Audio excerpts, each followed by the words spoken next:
Vamos a comenzar con el primero de los métodos eléctricos. Los métodos eléctricos persiguen la caracterización del subsuelo en los casos donde existen variaciones de las propiedades eléctricas del mismo mediante el estudio de campos eléctricos. Cuando hablamos de propiedades eléctricas del terreno, en concreto, el parámetro eléctrico que vamos a medir en la mayoría de los métodos eléctricos es la resistividad del terreno. Existen dos modalidades muy diferenciadas dentro de los métodos eléctricos y esto da lugar a que existan distintas técnicas. Tenemos un primer grupo de métodos dentro de los métodos eléctricos que son las que emplean campos eléctricos artificiales. Es decir, sería un método de los que vimos activos. Nosotros vamos a introducir en el terreno una corriente eléctrica y vamos a medir la respuesta que tiene ese terreno ante la corriente que hemos introducido. Dentro de esta modalidad tenemos los métodos de resistividad y los métodos de polarización inducida. El segundo grupo de técnicas dentro de los métodos eléctricos son los métodos o las técnicas que estudian la generación y propagación de campos de origen natural. Nosotros no vamos a producir nada en el terreno, simplemente vamos a medir un campo natural del terreno. Dentro de este grupo tenemos la técnica eléctrica del potencial espontáneo y la técnica telúrica. Estos métodos serían, por tanto, métodos pasivos o cuyo origen de campo es natural. La presentación en este curso se va a centrar en el método de resistividades, que es el método más extendido, más utilizado y el que tiene más aplicaciones. Realmente los métodos de resistividad son métodos muy versátiles, como se va a ver a continuación. El primer paso que vamos a ver, el primer aspecto que vamos a ver es el fundamento físico, que, como se comentó, es imprescindible conocer para entender y aplicar el método. Como hemos dicho, en el método eléctrico lo que vamos a medir, el parámetro físico del terreno, es la resistividad eléctrica. Y la resistividad eléctrica de un medio es la característica de este medio, de este terreno, por la que se opone al paso de una corriente eléctrica. Puede venir definida por la ley de Ohm, que nos dice que la resistencia va a ser igual al voltaje partido por la intensidad. Bien. La geometría conjunta del medio y la del dispositivo de medida puede contemplarse mediante un factor o constante geométrica. Es decir, podemos relacionar la resistencia de un material, es decir, lo que se opone a el paso de esa corriente eléctrica, con el dispositivo de medida. Imaginemos que tenemos un cuerpo con una geometría cilíndrica que tiene una determinada longitud y una determinada sección. Por tanto, podríamos decir que la resistencia que opone ese cilindro de un determinado material a la corriente eléctrica va a ser igual a un factor que es la resistividad por la longitud de este cilindro partido por la sección del cilindro. Por lo tanto, la resistividad de cualquier medio lo podemos determinar mediante una expresión que relaciona las dos anteriores, que sería que la resistividad de un medio va a ser igual a K, que es una constante geométrica y que depende de la disposición del dispositivo. Como en el caso de los métodos eléctricos, no van a ser dispositivos, no vamos a medir en un cilindro, veremos posteriormente cómo determinamos y qué valor tiene esa K. Pues bien, como digo, la resistividad va a ser igual a la constante geométrica, que va a depender del dispositivo de medida, por el voltaje partido por la intensidad de la corriente eléctrica. Las unidades que se utilizan en el método de resistividades son las del sistema MKS y la resistividad se mide en ohmios metro. La resistividad realmente es la inversa de la conductividad, entonces en los métodos eléctricos podemos hablar indistintamente de resistividad y conductividad. La conductividad, que como digo es la inversa de la resistividad, se mide en mos metro cuando estamos hablando del método de resistividades. Realmente un micromos partido por centímetro es igual a un microsiemens, que siemens es otra medida de conductividad que veremos que se utiliza o se emplea cuando hablamos de otros métodos como el método electromagnético. Bien, vamos a ver ahora qué valores de resistividad tienen las rocas y de qué dependen los valores que tengan esas rocas. Bien, podemos hablar que la resistividad ρ0 de una roca que es porosa va a depender de tres factores principalmente.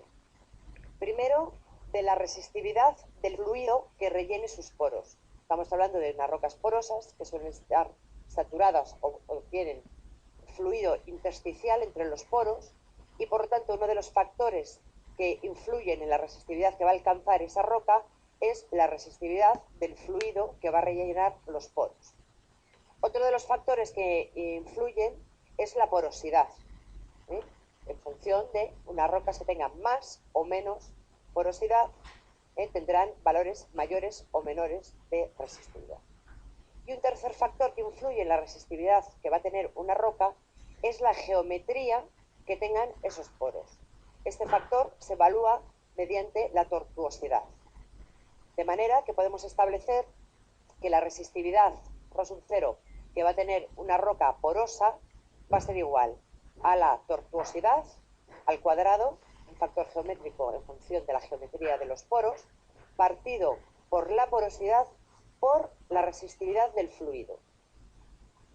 Bien, realmente nosotros, dado que establecer o determinar la porosidad de un medio poroso y sobre todo la tortuosidad son muy difíciles de establecer o de determinar, esta relación se simplifica mediante la siguiente expresión. Se dice que la resistividad de una roca porosa va a ser igual a un factor de formación por la resistividad del fluido. Entonces vamos a ver ahora qué implica y cómo se determina y qué valores adquieren tanto ese factor de formación y esa resistividad del fluido, ya que con estos dos parámetros podemos saber la resistividad real que tienen las rocas. En cuanto al factor de formación, viene definido por la expresión, el factor de formación es igual a A por la porosidad elevado a menos M. A y M son una serie de factores. A es lo que llamamos factor de ajuste y M es lo que denominamos factor de cementación. El factor de tanto uno como otro vienen definidos por el tamaño, por la forma, por la selección, el empaquetamiento, la compactación y la cementación de los granos. Por lo tanto, la conclusión que sacamos es que también determinar este factor de ajuste y este factor de formación es bastante complicado y existen unos rangos muy amplios. En general, en estudios experimentales realizados en laboratorio, el factor de ajuste suele variar entre 0,6 y 1 para muestras porosas, que es lo que estamos hablando ahora. Y el factor de cementación varía entre 1,3 y 2,15. Es decir, tenemos ahí unos rangos de variación. Para simplificar todavía más esta expresión, se suele tomar como valor de A un valor igual a 1 y como factor valor de M un valor igual a 2.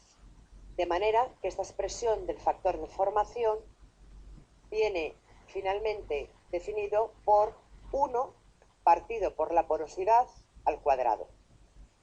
El otro factor del que dependía la resistividad de una roca, decíamos que era la conductividad iónica de los fluidos que rellenan esos poros. Y a su vez, esta conductividad iónica del fluido está condicionada por tres factores. por la naturaleza y concentración de los iones que estén en disolución en esos fluidos, por la temperatura y la viscosidad que tengan esos fluidos y, por último, por la presión a la que se encuentren esos fluidos. Entonces vamos a ir viendo cada uno de estos factores cómo influyen en la conductividad del fluido, que a su vez determina la resistividad de las rocas.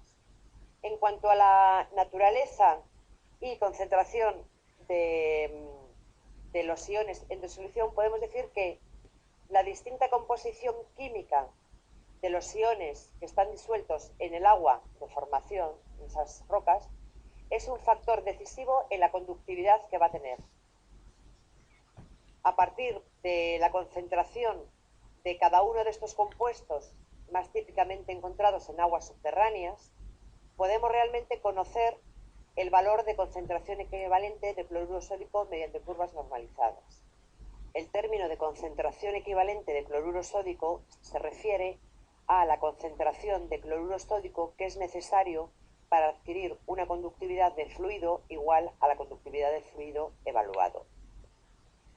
Es decir, se puede establecer una correspondencia entre la conductividad de un fluido que está cargado con unos determinados iones con la concentración de otro fluido de cloruro sódico.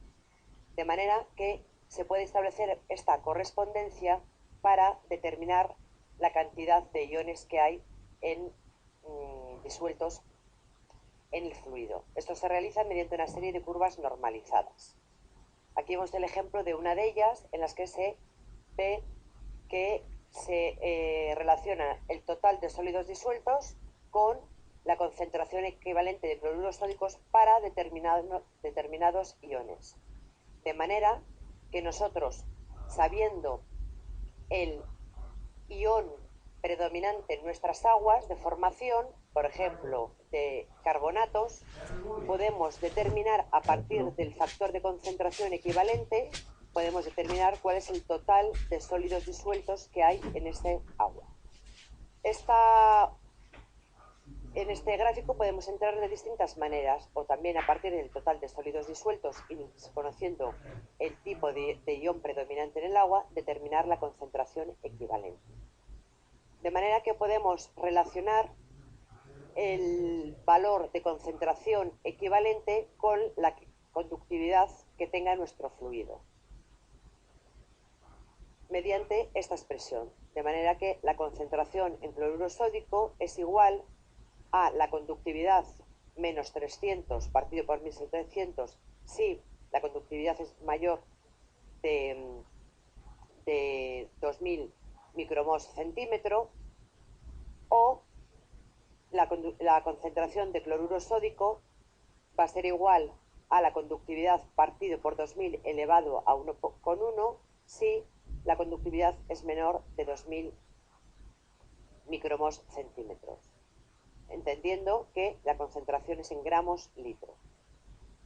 La expresión que relaciona la conductividad con la resistividad, ya dijimos que la conductividad es la inversa de la resistividad y que las unidades que utilizábamos era para resistividad ohmios metros y para conductividad micromos centímetros. De manera que el factor de conversión de resistividad-conductividad es el siguiente. La resistividad en ohmios metros es igual a 10.000 partido por la conductividad en micromos centímetros. En general, podemos hablar que para aguas dulces las conductividades varían entre 10 y 1000 micromos centímetros, y para aguas saladas las conductividades varían entre 1000 y 50.000 micromos centímetros. A la vista de estos datos, y teniendo en cuenta que hemos dicho que la naturaleza y la concentración de los iones que hay en disolución para influir en la resistividad de las rocas, podemos ya intuir que una misma roca, según esté saturada en aguas dulces o en aguas saladas, van a tener un rango de variación de resistividad de la roca muy elevado, ya que la resistividad del fluido puede variar de 10 a 50.000, según hablemos de aguas dulces y aguas saladas. El segundo de los factores que influían en la conductividad iónica del fluido era la temperatura y la viscosidad. En cuanto a la temperatura, dado el carácter de transporte que implica una conductividad iónica, va a tener muy fuerte influencia, tanto la conductividad iónica como este valor de transporte, va a tener fuerte influencia en la resistividad, debido a que la temperatura nos va a variar o modificar la movilidad iónica de los iones del fluido. Entonces, la variación de la conductividad debida a la temperatura puede considerarse o contemplarse bajo la influencia que tiene la variación de temperatura en la viscosidad del fluido de saturación y por lo tanto va a influir en ese transporte que decimos. Para cuantificar esta influencia podemos utilizar la ley de Stokes para movimientos iónicos, que relaciona la resistividad del fluido con la concentración y con valores de los iones como carga elemental, valencia, etcétera, y todo esto lo relaciona con la viscosidad. Realmente hay una relación muy directa entre viscosidad y temperatura, de manera que finalmente, para considerar la influencia que pueden representar las variaciones de temperatura en ese valor de resistividad de los fluidos, podemos expresarlo mediante una expresión de corrección, que a una temperatura de referencia que normalmente es de 25 grados. Es decir, que nosotros podemos establecer cuál sería la resistividad. Por lo tanto, para considerar la influencia que representan las variaciones de temperatura, se puede emplear la expresión de corrección de los valores a una temperatura de referencia, que es normalmente de 20, en este caso hemos citado la de 25 grados, y viene definida por esta expresión. La resistividad a 25 grados centígrados va a ser igual a la resistividad a la temperatura que sea, por la temperatura más 21,5 partido por 25 más 21,5.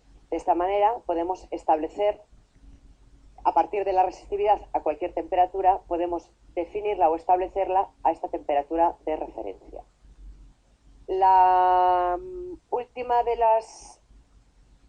El último de los factores que influyen en la conductividad iónica del fluido es la presión.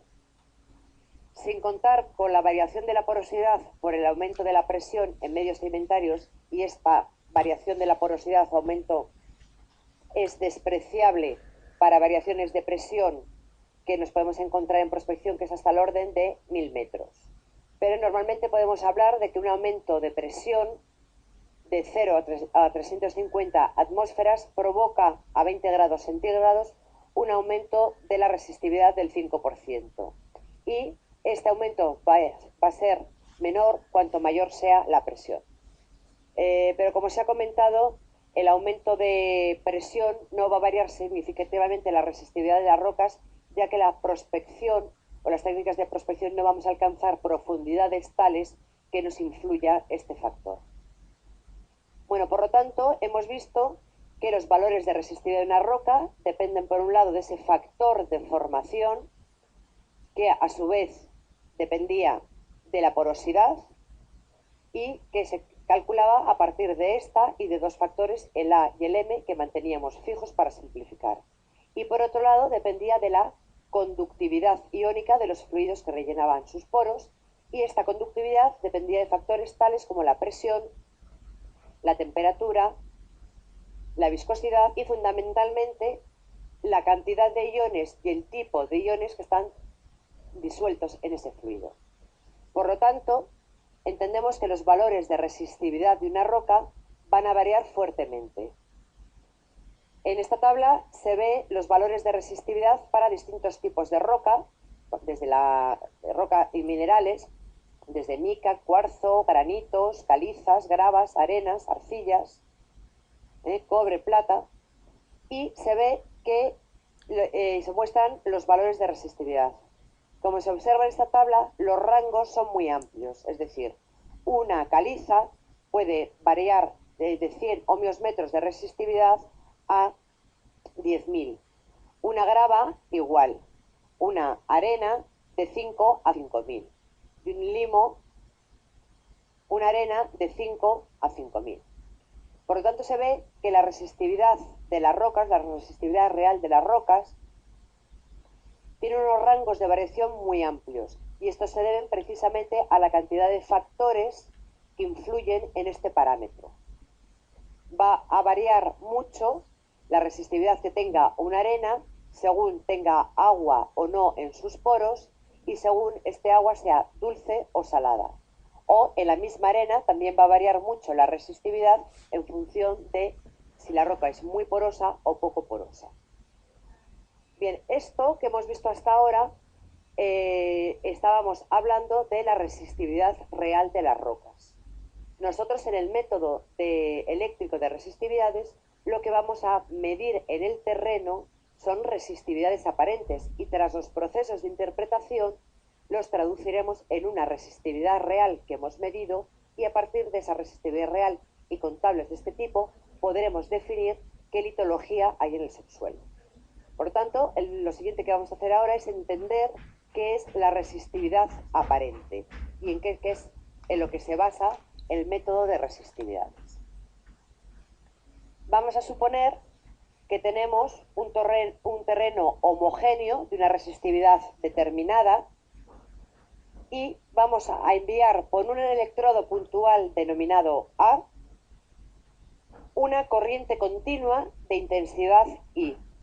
Esta corriente se va a introducir en el terreno radialmente y a su vez va a producir unas líneas equipotenciales perpendiculares que van a tener la forma, por lo tanto, de semiesferas concéntricas. Es decir, tendremos las líneas equipotenciales, es decir, tendremos las líneas de corriente que parten desde este electrodo puntual A al introducir la corriente en el terreno y se nos generarán unas líneas equipotenciales perpendiculares a las líneas de corriente.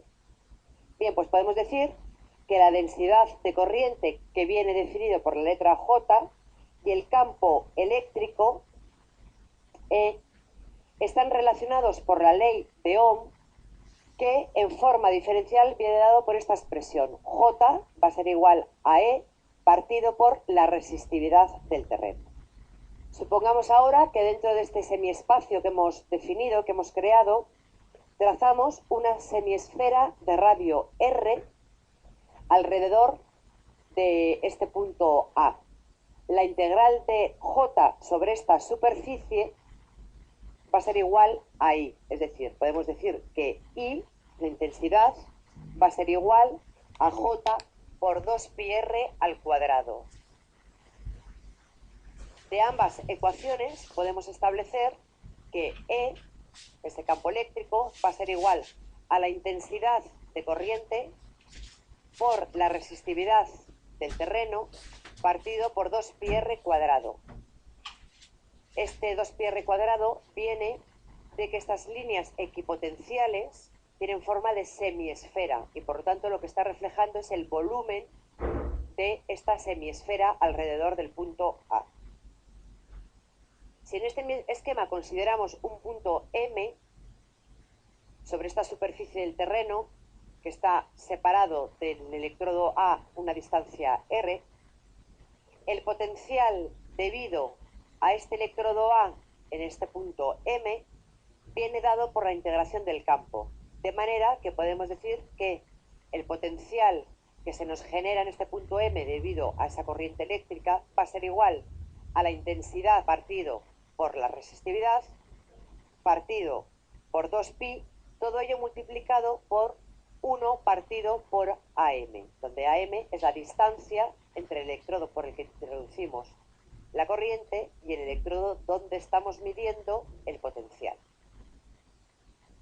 Y lo que vamos a tener ahora es un conjunto formado por dos dipolos de corriente, A y B, por el que vamos a introducir la corriente eléctrica. Y tenemos otro dipolo, que va a ser M y N, donde vamos a medir la diferencia de potencial resultante. Sería el esquema que se muestra en la figura. Tenemos dos electrodos, A y B,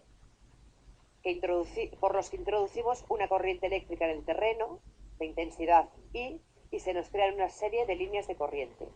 Tenemos otro dipolo de electrodos, M y N, también en el terreno, a ciertas distancias de A y de B, y vamos a medir entre ellos la diferencia de potencial que se nos produce por esa corriente eléctrica.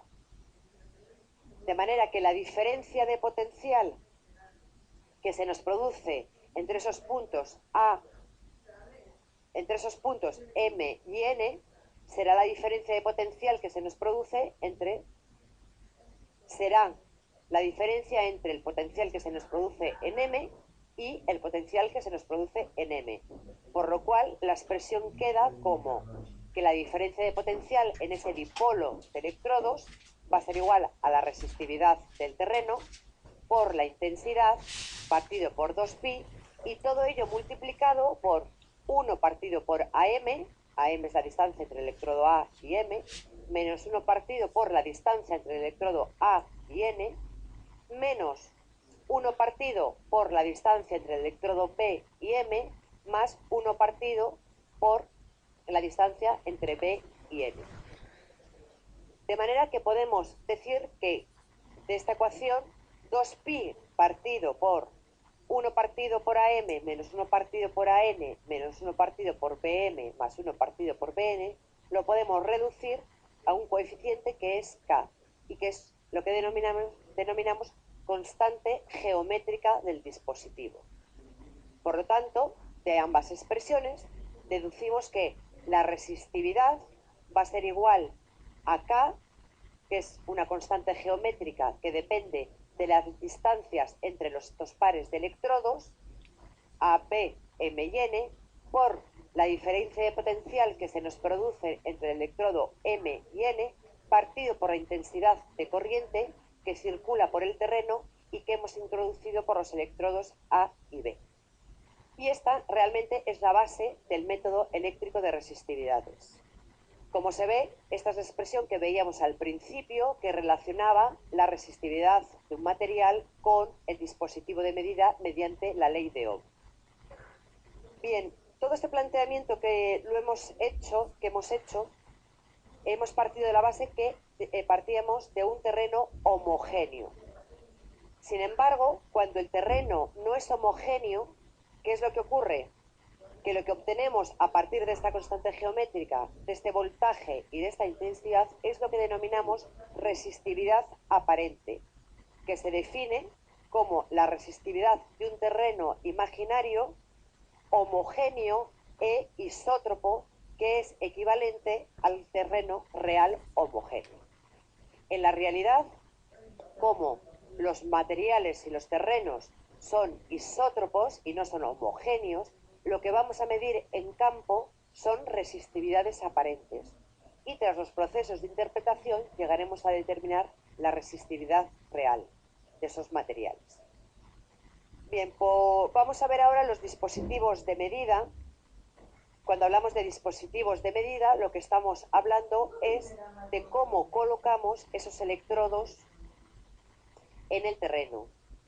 Los electrodos AP o electrodos de corriente y los electrodos MN o electrodos de potencial, ya que la distinta manera de colocar estos electrodos nos va a dar lugar a obtener distintos valores de constante geométrica. Bien, los dispositivos de medida o colocación o maneras de colocar los electrodos son de distintos tipos. Tenemos por un lado lo que son los dispositivos concéntricos. Los dispositivos concéntricos son dispositivos en los que el centro de M y N y AB va a coincidir. Dentro de los dispositivos concéntricos tenemos el dispositivo tipo Schlumberger, que sería la configuración que se muestra y que consiste en, por un lado, que los electrodos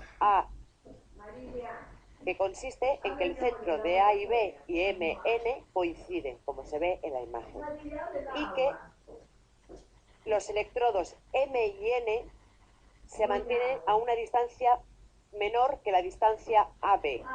En concreto, aproximadamente se establece que la distancia MN tiene que ser menor a la distancia AB quintos. El otro tipo de dispositivo concéntrico es el denominado Penner, y en este caso los pares de dipolos AB y MN también coinciden en su centro, pero la distancia entre electrodos se mantiene constante, es decir, la distancia entre A, M, N y B es constante.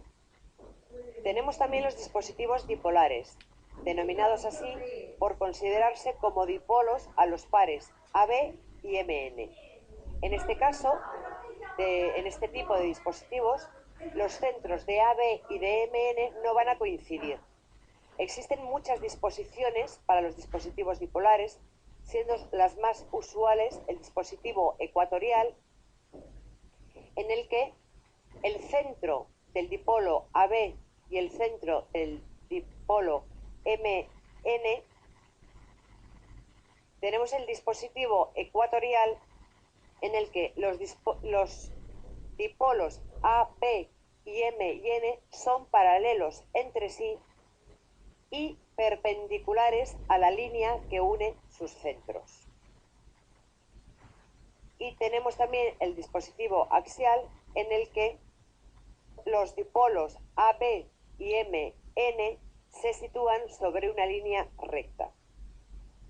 El tercer tipo de dispositivos son los dispositivos trielectródicos, que consisten en situar el electrodo P suficientemente alejado del resto de electrodos como para que se pueda considerar que está situado en el infinito. Dicha consideración es válida cuando B se sitúa perpendicularmente a el resto de electrodos, A, M y N, y la distancia entre B y el resto de electrodos es al menos 5 veces mayor que la distancia mayor entre estos. Es decir, la distancia que hay de B al resto de los electrodos va a ser igual a 5 veces la distancia AN. Bien, hemos visto hasta ahora que el método de resistividades en lo que consiste es en colocar una serie de electrodos en el terreno, el A y el B, y el M y el N, y a través del electrodo A y B vamos a introducir una corriente eléctrica en el terreno. Vamos a colocar los otros dos electrodos M y N y vamos a medir la diferencia de potencial. En función de las distancias que haya entre A, M, N y B, calcularemos la constante geométrica y por lo tanto ya con esta constante geométrica, con la diferencia de potencial entre M y N y con la intensidad de corriente entre A y B, calculamos la resistividad aparente del terreno. Bien, pero ese valor que hemos calculado de resistividad del terreno tendremos que atribuirlo a algún punto de ese terreno.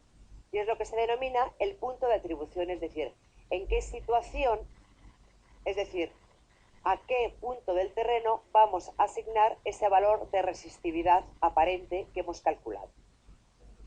Vamos a partir de este esquema, un dispositivo Schlumberger, donde hemos colocado los electrodos AB y MN. Si hacemos el procedimiento que hemos dicho, medimos la intensidad de corriente por AB, medimos el potencial entre M y N, en función de las distancias calculamos la constante y con todos esos parámetros calculamos la resistividad aparente. Pues el punto al que vamos a atribuir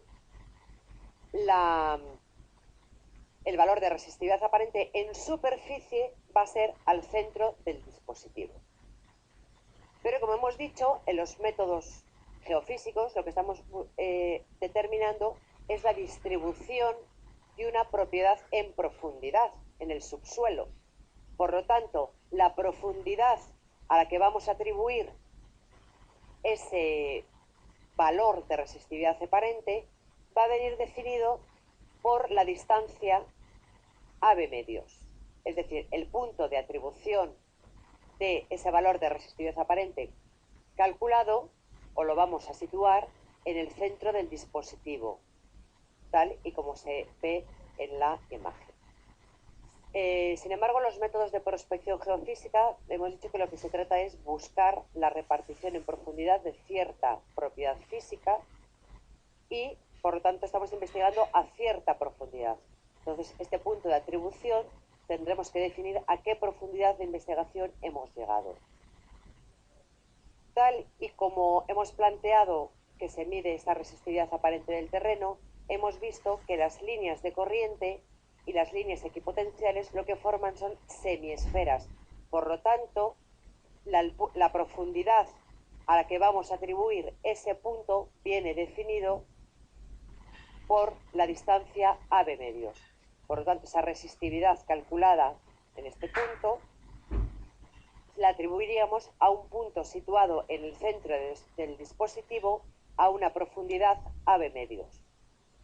Este es un valor teórico, ya que estas líneas de corriente con forma semiesférica son líneas de corriente con forma semiesférica teóricas. En la realidad, los terrenos tienen cierta resistencia al paso de esa corriente eléctrica y por lo tanto las líneas de corriente y las líneas equipotenciales no van a formar semiesferas, sino que van a formar líneas que van a estar más tendidas. Por lo tanto, realmente el punto de atribución de esa lectura que hemos hecho va a estar situado a menos profundidad que ese AB medios. En cuanto a cuantificar cuanto menos, no hay reglas fijas porque depende de la resistividad del terreno. En terrenos muy resistivos, esa profundidad se reduce mucho porque las líneas de corriente estarán muy tendidas, ya que el terreno se opone mucho a que pase la corriente.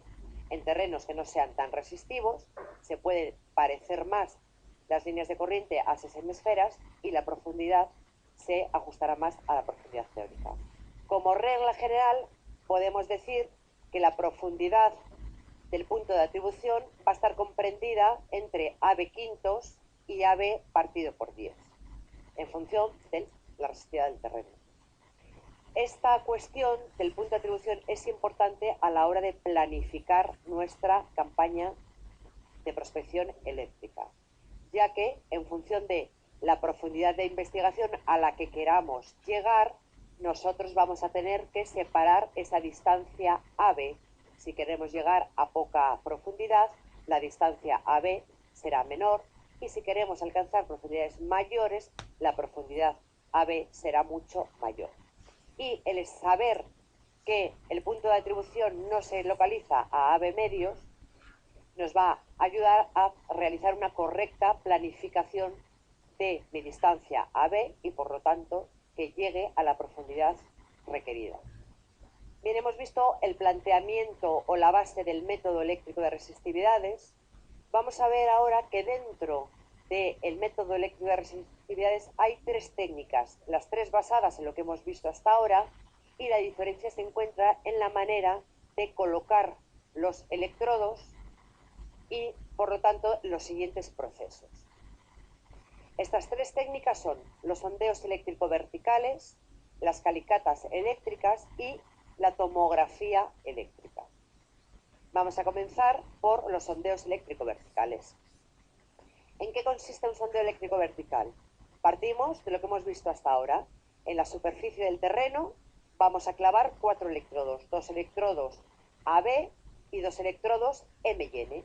Y vamos a hacer el proceso que hemos comentado.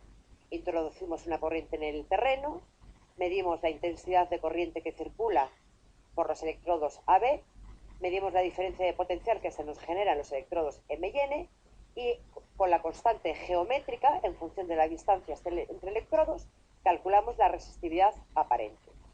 Según el esquema de la imagen, realizando todos estos procesos y con lo que hemos visto del punto de atribución, en la primera medida que realizásemos, colocaríamos o estaríamos investigando, según lo que hemos visto, el primer punto de medida con este dispositivo que se ve en la imagen. El punto de atribución sería este punto P.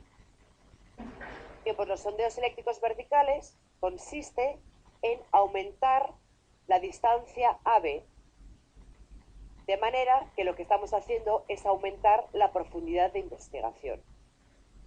Si medimos un tercer punto aumentando otra vez la distancia AB, habremos de nuevo aumentado la profundidad de investigación. Es decir, los sondeos eléctrico-verticales lo que consisten es en aumentar la profundidad de los electrodos AB, con lo cual estamos aumentando la profundidad de investigación. Lo que estamos queriendo hacer es detectar variaciones de la resistividad con la profundidad. Por lo tanto, los sondeos eléctrico-verticales son muy adecuados para estructuras o disposiciones en el terreno más o menos horizontales, ya que vamos a detectar muy bien las variaciones con la profundidad. La segunda de las técnicas dentro de los métodos eléctricos eran las calicatas eléctricas.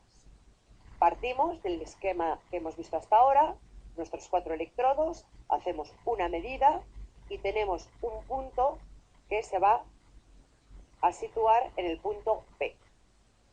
En las calicatas eléctricas lo que hacemos es desplazar todo el dispositivo a lo largo del perfil y volvemos a medir, con lo cual tendríamos otro segundo P a la misma profundidad, pero desplazado lateralmente. Hacemos lo mismo con desplazando de nuevo el dispositivo, con lo cual tendríamos un tercer punto a la misma profundidad, desplazado lateralmente. Por lo tanto, con las calicatas eléctricas lo que estamos midiendo son variaciones laterales de la resistividad y va a ser muy apropiado para estructuras o capas verticales o subverticales. La tercera de las técnicas era la tomografía eléctrica.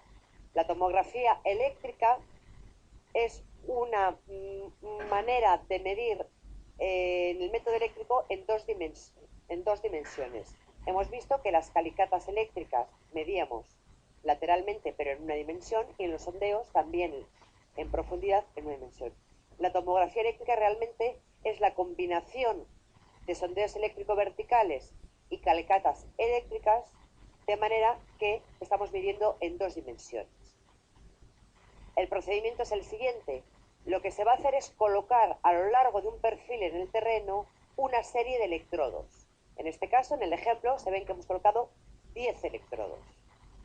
La primera medida la vamos a realizar entre el electrodo 1 y 2, que vamos a considerar que es el electrodo de corriente, ya que vamos a medir la intensidad, y van a estar separados una distancia X. A una distancia equivalente, en este primer caso, una vez X, colocamos el otro dipolo de potencial, con lo cual en este caso el 3 y el 4 van a ser el dipolo de potencial y van a estar también separados la misma distancia X. De manera que según nuestro esquema mediríamos, determinaríamos la resistividad y el punto de atribución se va a situar trazando desde el centro del dipolo AB una línea 45 grados en una dirección y desde el centro del dispositivo MN en la otra dirección también una línea de 45 grados. El punto de intersección será el punto de atribución de esta primera medida. Lo que hacemos a continuación es desplazar este esquema de manera que ahora los electrodos A y B estarán en la posición 2 y 3 y los electrodos M y N estarán en la posición 4 y 5. Volveríamos a hacer la medida y habríamos desplazado el electrodo lateralmente. Hacemos esto desplazando hasta el final del perfil, de manera que el último punto, el electrodo 7 y 8 serán los de corriente, el 9 y 10 serán los de potencial y habremos medido en el último punto. Realmente lo que hemos hecho es una calicata eléctrica. Continuaría este proceso, volveríamos a empezar, de modo que ahora colocaríamos el dipolo de corriente A y B en la posición 1 y 2 y separaríamos ahora el dipolo de potencial dos veces la distancia X, con lo cual el dipolo de potencial lo colocaríamos en el electrodo 4 y 5 y procederíamos a hacer una lectura, de manera que tendríamos ese nuevo punto de atribución entre los dos dipolos, pero a una mayor profundidad, ya que hemos separado 2 veces X los dipolos. Desplazamos este dispositivo a lo largo de todo el perfil hasta la última posición, de manera que tendríamos un segundo nivel o una calicata eléctrica a una segunda profundidad. Si hacemos esto aumentando cada vez la distancia entre los dipolos AB y MN, iríamos teniendo una serie de lecturas cada vez a mayor profundidad, hasta llegar a la última lectura posible, ya que teníamos 2 electrodos, en las que el dipolo AB se coloca en 1 y 2, el dipolo de voltaje se coloca entre 9 y 10 y obtendríamos el último punto. Lo que tenemos entonces con esta técnica de tomografía eléctrica son secciones verticales del terreno, es decir, medida en 2D, y no deja de ser una serie de perfiles o calicatas aumentando la profundidad o una serie de sondeos eléctrico-verticales que se reparten lateralmente. Como se verá y como ya se intuye, la tomografía eléctrica es una técnica más moderna y está sustituyendo poco a poco a los sondeos eléctrico-verticales y a las calicatas, ya que se obtienen muchas más medidas y los tiempos requeridos para hacerlas no son elevadamente mayores. Bien, vamos a ver entonces cada una de estas 3 técnicas, cómo se trabaja con ellas y la interpretación que se hace con ellas y los resultados que podemos tener. Vamos a empezar con los sondeos eléctrico-verticales.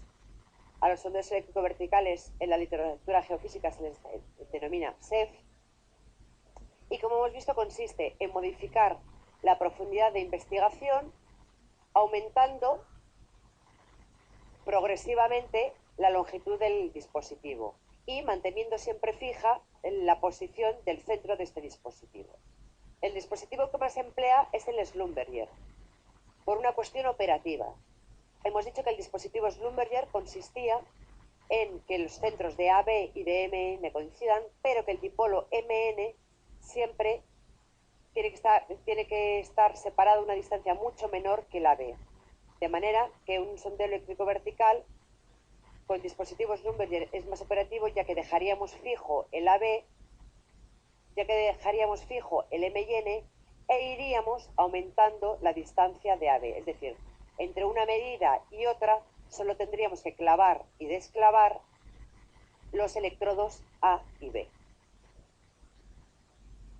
Vamos a ver lo que es una curva de resistividades aparente, que es la base para interpretar los sondeos eléctrico-verticales. Supongamos que tenemos esta situación, un terreno con una capa de una resistividad 1 en la que hemos colocado nuestros electrodos a una determinada distancia, más o menos el menor de 20 metros. Si nosotros seguimos el paso o el proceso que hemos visto en lo que consiste en un sondeo eléctrico vertical, lo que vamos a ir haciendo es medir distintos puntos al ir aumentando la distancia AB. Como las líneas de corriente y de potencial solo están circulando por un medio, como se ve en el caso, que es un medio con una capa con una resistividad 1, las distintas resistividades aparentes que estamos detectando a distintas profundidades, según abrimos ese AB, van a ser muy parecidas, ya que estamos pasando siempre por el mismo medio. De manera que si representamos en un gráfico las distintas distancias AB frente a las resistividades, vamos a ver que todos los puntos la unión de todos esos puntos va a ser una línea que se va a hacer asintótica a la izquierda y que va a coincidir con la resistividad real del terreno. Si continuásemos haciendo este sondeo eléctrico vertical, es decir, aumentando las distancias AB, por ejemplo, en este caso, hasta 50 metros, ¿qué nos está ocurriendo? Que en las distancias mayores de AB, las líneas de corriente empiezan ya a circular por un segundo medio de resistividad 2. Con lo cual, si representamos en un gráfico distancia frente a resistividades aparentes, si la resistividad de este segundo medio es menor que la resistividad del primer medio, las resistividades aparentes que estamos midiendo empezarían a disminuir. Si continuamos haciendo un sondeo eléctrico vertical, en el que hemos llegado a una separación entre electrodos A y B de unos 120 metros, lo que nos está ocurriendo en este modelo de partida es que cada vez las líneas de corriente circulan más por el medio 2 que por el medio 1, de manera que la curva de resistividades aparentes seguiría bajando su valor de resistividad, supuesto, claro, que la resistividad del 2 sea menor que la de la primera. Llegará un momento en el que la distancia de A a B sea tan grande que las líneas de corriente prácticamente no pasen por el primer medio, sino que pasen todas por el medio 2. De manera que su representación será que todas las medidas que hagamos a partir de un cierto AB, en el que todo el rato están pasando por el medio, o la mayor parte de las curvas están pasando por el medio 2, se haga de nuevo asintótica por la derecha, ya que todas esas resistividades aparentes con esos distintos AB van a ser muy parecidos porque tienden a la resistividad real del terreno, a esa resistividad sub 2. Bien, esto último que hemos obtenido es lo que se denominan curvas de resistividades aparentes y son las que no reflejan realmente la disposición del terreno. En este caso, veríamos que esta curva de resistividades aparente final, una vez finalizado el sondeo eléctrico vertical, habríamos detectado dos capas. Una primera capa es la primera parte de la curva y, como hemos dicho, es asintótica hacia la izquierda y coincide bastante con la resistividad real de la capa. Una segunda capa que se refleja en la curva como esa parte asintótica hacia la derecha y que coincidiría con la resistividad real de la capa ρ2. Lo que ha ocurrido entre las dos capas, en esta curva de resistividades aparente, es la transición de una a otra. En este modelo, o esta representación de las curvas de resistividad aparente que comparan distancia frente a resistividad, es lo que se llaman curvas de resistividades aparente y son la base de los procesos de interpretación. Un corte geoeléctrico se puede definir a nivel geoeléctrico que un medio estratificado, como el caso que hemos visto antes, de dos capas, viene definido, ¿por qué? Por los espesores de cada uno de esos niveles geoeléctricos que existen, o por las profundidades, es decir, entre el contacto entre ellas, y por los valores de resistividad que va a tener cada uno de ellos. Es decir, la interpretación de los sondeos eléctricos verticales consiste en determinar el número de capas que hemos atravesado, el espesor que tiene cada una de estas capas y la resistividad que tienen estas capas. Para realizar la modelización de estas distribuciones en el terreno, resistividades frente a profundidades, se utilizan estos cortes geoeléctricos. Es decir, un corte geoeléctrico es la representación mediante un eje de coordenadas de esta distribución que encontramos en el terreno. Lógicamente, hay distintos tipos de cortes geoeléctricos en función de la distribución que hay en el terreno. Imaginemos un modelo de dos capas. Es decir, un modelo en el terreno en el que tenemos una capa superior con una determinada resistividad y una capa inferior con otra determinada resistividad. Tenemos dos posibilidades: que la resistividad de la primera capa sea mayor que la resistividad de la segunda, o que la resistividad de la primera sea menor que la resistividad de la segunda. En el primer caso, tendremos una curva de resistividades aparente como la que se muestra en la figura. En el segundo caso, tendremos una curva de resistividades aparente como la que se acaba de mostrar, en la que se ve el reparto de resistividades entre el primer medio y el segundo medio. Tenemos otras posibilidades, es tener un modelo de tres capas y por lo tanto a estos cortes geoeléctricos de tres capas tienen una nomenclatura estandarizada. Tenemos cortes geoeléctricos de tres capas denominados tipo H.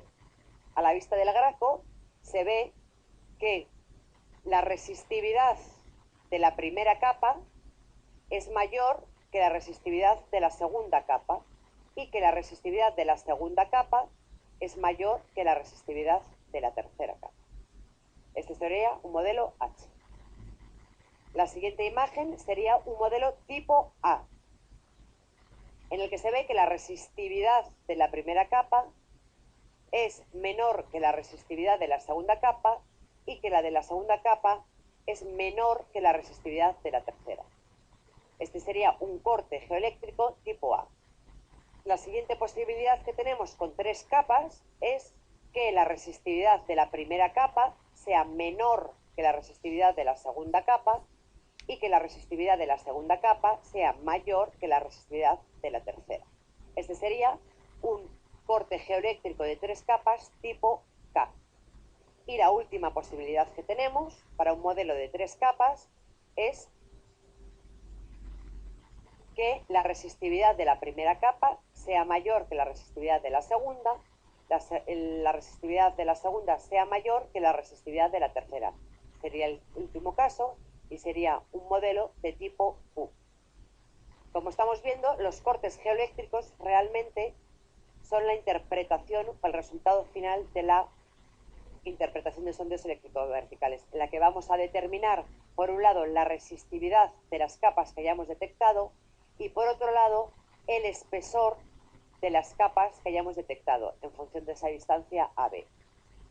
Hay que tener en cuenta que la interpretación de los métodos eléctricos de resistividades se nos queda sin determinar el espesor de la última capa, ya que, como no hemos encontrado otra capa, no ha habido un solape o una intersección entre las curvas aparentes. Bien, sigamos con los cortes geoeléctricos. Hemos visto hasta aquí los modelos de tres capas, pero en la naturaleza podemos detectar o tener distribuciones con más. Entonces, para un modelo de cuatro capas, lo que se haría es definir estos cortes geoeléctricos en modelos de cuatro capas por la unión de los modelos geológicos, por la unión de los cortes geoeléctricos de tres capas. En la imagen se muestra un modelo de cuatro capas, en el que se ve que la resistividad de la primera capa es menor que la resistividad de la segunda capa y que la resistividad de la segunda capa es mayor que la de la tercera. Por lo tanto, según lo que hemos visto, también vemos que la resistividad de la segunda capa es mayor que la resistividad de la tercera y que la de la tercera es menor que la de la cuarta. Según los cortes geoeléctricos vistos antes de tres capas, podemos decir, atendiendo solo a las tres primeras capas, que las tres primeras capas forman un corte geoeléctrico tipo K y que las tres últimas capas forman un corte geoeléctrico tipo H. Por lo tanto, este modelo de capas definiríamos que es un corte geoeléctrico tipo KH. Vamos a ver otro ejemplo. En esta imagen vemos también una distribución de cuatro capas en el que la resistividad de la primera, segunda y tercera, que es lo primero que se analiza, las tres primeras capas, cumplen la siguiente relación de distribuciones. Resistividad de la primera mayor que la de la segunda mayor que la de tercera. Por otro lado, analizamos las tres últimas capas y vemos que la resistividad de la segunda mayor que la tercera y la de la tercera menor que la de la cuarta. Según lo que hemos visto antes, el modelo de las tres primeras capas sería un modelo Q y el modelo de las tres últimas capas sería un modelo H. Por lo tanto, el modelo final de este modelo de cuatro capas sería un tipo QH. Así podríamos hacerlo sucesivamente, podríamos ir uniendo y evaluando, viendo los contrastes de resistividad de todas las capas que detectemos y iremos denominando el tipo de corte geoeléctrico a partir de los de tres capas, uniendo tantos modelos de tres capas como sean necesarios.